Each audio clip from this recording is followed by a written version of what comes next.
온라인 플랫폼을 통해 양방향 소통 방식으로 지역 국회의원들의 국정감사 활동 내용을 들어보는 순서입니다. 오늘은 해남 완도 진도가 지역구인 국회 농림축산식품해양수산위원회 윤재갑 의원과 이야기 나눠보겠습니다. 의원님 안녕하십니까? 네, 안녕하십니까? 요즘 국정감사 시즌이라 밤늦게까지 고생하시고 또 자료 준비로 많이 바쁘시다고 들었습니다. 네, 그렇습니다.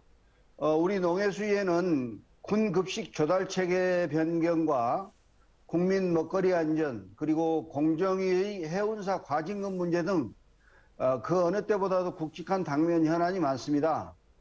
그리고 또 우리 위원회에서는 일방적인 공격이나 허점 들추기식보다는 정부의 국정 운영에 대한 잘못을 바로잡고 대안을 제시하는 내실 있는 감사를 위해 지난 주말에도 보좌진들과 밤낮 없이 국정감사 준비에 매진하고 있습니다. 네, 이번 국감에서 국민들이 슈퍼푸드로 믿고 먹는 연어가 사실 색소 범벅이다 이런 지적을 하셨는데요. 정확히 어떤 문제가 있었던 겁니까? 연어의 색깔은 이제 연어가 무엇을 먹느냐에 따라서 달라집니다. 크릴새우 등을 섭취하는 자연산은 먹이 속에 있는 유익한 성분인 아스타잔틴 때문에 붉은색을 나타내지만 양식산 연어는 비용 절감을 위해서 합성 아스타잔틴과 같은 인공 발색제를 처리하는데 과다 섭취 시 복통 유발과 피부 변색 등의 부작용도 보고되는 등 인체 유해성 논란이 있습니다. 네, 국민들께서 이 소식을 접하고 많이 놀라셨을 텐데 그러면 해양수산부는 이런 지적에 대해 어떤 입장이었습니까? 네, 해수부에서도 합성 아스타잔틴과 같은 인공 발색제에 대해서 아직 유해성이 검증되지는 않았지만 식약처와 협의해서 안전성 검사를 통해서 관련 기준을 마련하겠다라는 그런 입장입니다.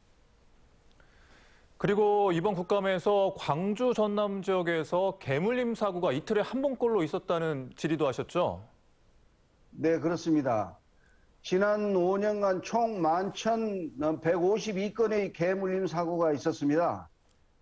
주로 목줄 미착용과 같은 보호자 관리 부실이 주요 원인입니다. 현재 사고 방지를 위해서 입막의 착용 대상은 단순히 품종에 의해서만 결정되고 있습니다. 그런데 이제 품종 외에도 중대형견에 의한 개물림 사고가 빈번한 만큼 이제는 몸무게도 고려 대상에 넣는 것을 반려인들과 함께 고민을 해야 할 때입니다. 특히 개물림 사고는 응급실 진료가 필요한 잠재 응급 이상 환자가 97%에 달하는 만큼 사고 재발 방지를 위한 법과 제도 개선에 앞장서겠습니다. 네, 그리고 이번 국감에서 가장 기억나는 질의는 뭐였습니까? 군에 오기 전에는 집과 학교에서 우리 농산물을 먹던 그런 장병들인데 왜 군에서는 수입산을 먹어야 하는가를 지적하고 우리 농산물 급식을 강력히 주장했습니다. 올바른 방향으로 군 급식 문제가 해결되도록 끝까지 문제 제기와 관련 법 개정 등에 나서는 등 우리 장병과 농민 보호에 최선을 다하겠습니다. 네, 의원님 이제 국정감사가 얼마 남지 않았는데 남은 국정감사 임하는 각오 한 말씀 해주시죠.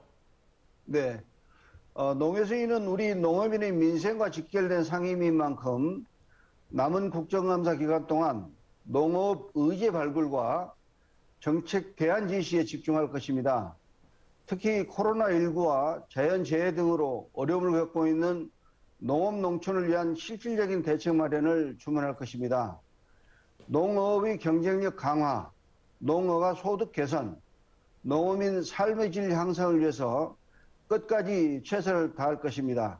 지금까지 윤재갑 의원과 함께했습니다. 오늘 말씀 고맙습니다. 감사합니다.